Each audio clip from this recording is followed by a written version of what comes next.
చుట్టుపక్కల చూస్తే పెనబాకంలో అన్ని మిద్దెలు కనపడొస్తున్నాయి. మిద్దెల్లో మధ్యలో ఒక పోరిల్లు. అది చూసినప్పుడు బాధేస్తుంది నాకు. అందుకనే చూస్తానే ఒక మాట చెప్పాను, ఈ ఇల్లు కట్టిస్తామని హామీ ఇచ్చా. పాపం ఇల్లు కట్టుకునే 1,80,000 రూపాయలు ఇస్తానంటే,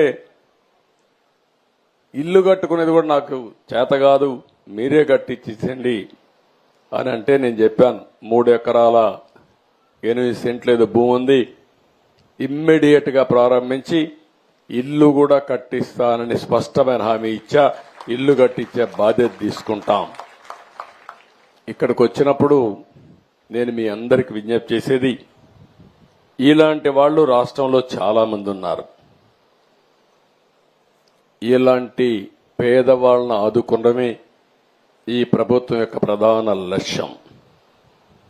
ఈ రోజు నా జీవితంలో శాశ్వతంగా గుర్తుంటుంది, ఒకే రోజు 4,408 కోట్ల రూపాయలు పేదవాళ్ళకి ఇచ్చిన ప్రభుత్వం తెలుగుదేశం ప్రభుత్వం.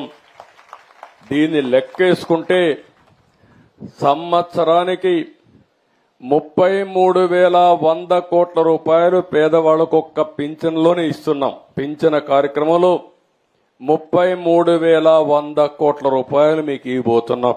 పింఛన్ల ప్రకారం 5 ఏళ్లు లెక్కేసుకుంటే 5 ఇంటూ 33,000 1,65,000 కోట్లు. 100 కూడా వేసుకుంటే 1,65,500 కోట్ల రూపాయలు 5 సంవత్సరాల్లో ఒక పింఛన్ల ద్వారా ఈ పేదవాళ్లకు అందించే ప్రభుత్వం తెలుగుదేశం పార్టీ అని చెప్పి కూడా, ఎన్డీఏ ప్రభుత్వం అని చెప్పి కూడా నేను మీకు తెలియజేస్తున్నా. దీనికంటే ఆనందమైన రోజు నా జీవితంలో ఇంకొకటి ఉండదు. నేను చాలా సంవత్సరాలు రాజకీయాల్లో ఉన్నా. నేను ఒకటే ఆలోచిస్తున్నా, ఇలాంటి ఒక మంచి కార్యక్రమాన్ని అందజేయడం భగవంతుడు నాకు ఇచ్చిన అవకాశంగా నేను భావిస్తూ, అదే మాదిరిగా నేను ఒకటే హామీ ఇస్తున్నా, మేమందరం కష్టపడతాం, సంపద సృష్టిస్తాం, ఆదాయాన్ని పెంచుతాం, పెంచిన ఆదాయం మళ్లీ పేదవాళ్లకు అప్పజెప్పి పేదరికం లేని సమాజాన్ని చూడాలనేది మా ఆశయం. దానికోసం భగవంతుడు ఎంత శక్తి ఇస్తే అంత శక్తి ఉపయోగిస్తామని చెప్పి నేను మీకు తెలియజేస్తున్నా. మామూలుగా అయితే ఒక హామీ ఇచ్చిన తర్వాత 5-6 నెలల తర్వాత వస్తాం. 26 రోజుల్లో పెంచుతామని చెప్పిన పింఛన్ని, ఇస్తామన్న బకాయిల్ని పూర్తిగా మీకు అందజేశాం. అది మా కమిట్మెంట్ అని మరొక్కసారి మీ అందరికీ విజ్ఞప్తి చేస్తున్నా. ఈరోజు దీనికి డీటెయిల్స్ పోతే ఒక్కసారి మీరు చూస్తే దగ్గర దివ్యాంగులున్నారు. 3,000 రూపాయలు పింఛన్ వస్తుంది. అప్పుడు పెంచింది 3,000 పెంచితే అక్కడే పెట్టి వదిలిపెట్టారు.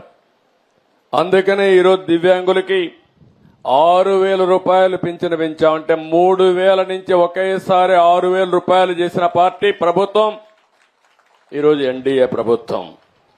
ఇంకొక పక్కన కొంతమంది జీవితాలు చూస్తున్నాం, పూర్తిగా మంచానికి పరిమితం అయిపోయి ఉంటారు.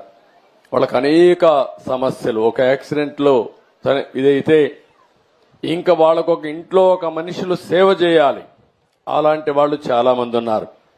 వాళ్ళ కోసం 5,000 రూపాయలు పింఛన్ ఇస్తా ఉంటే కాదు, అలాంటి వ్యక్తులకు 15,000 రూపాయల పింఛన్ ఇవ్వాలని, ఉద్యోగం చేస్తే ఎంత ఇస్తామో అంత ఇచ్చామని చెప్పి కూడా నేను తెలియజేస్తున్నా. 15,000 ఇచ్చాం. కొంతమంది కిడ్నీ, హార్ట్ లేకపోతే లివర్ ట్రాన్స్ప్లాంటేషన్ చేస్తారు.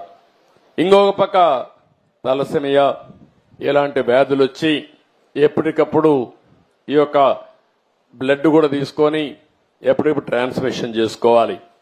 అలాంటి వాళ్ళకి ఇంతవరకు 5,000 వచ్చేది. ఈ రోజు 5,000 రూపాయల నుంచి 10,000 రూపాయలు చేశామని చెప్పి నేను మీకు తెలియజేస్తున్నా. అవసరాన్ని బట్టి ప్రతి ఒక్కరిని కూడా ఏ విధంగా ఆదుకోవాలని ఆదుకుంటున్నాం. నేను ఒకే ఒక విషయం మీకు చెప్తున్నాను, ఇది మొదటి అడుగు మాత్రం. సంక్షేమం అంటే ఈరోజు మనం గుర్తుపెట్టుకోవాల్సింది ఏదో డబ్బులు ఇచ్చేయడమో లేకుంటే ఇచ్చామని గొప్పలు చెప్పుకోవడం కాదు. ప్రజల జీవితాల్లో వెలుగు తేవాలి. మీకు వెసులుబాటు తీసుకురావాల్సిన అవసరం ఉంది. మీ జీవన ప్రమాణాలు పెంచడం, అందులోనే మొదటి అడుగు మేము వేయడం జరిగింది. నేను ఒకటే కమిట్మెంట్ ఇస్తున్నా. ప్రజలే దేవాలయం, సమాజమే దేవాలయం, ప్రజలే దేవుళ్ళని చెప్పిన మొట్టమొదటి వ్యక్తి నంద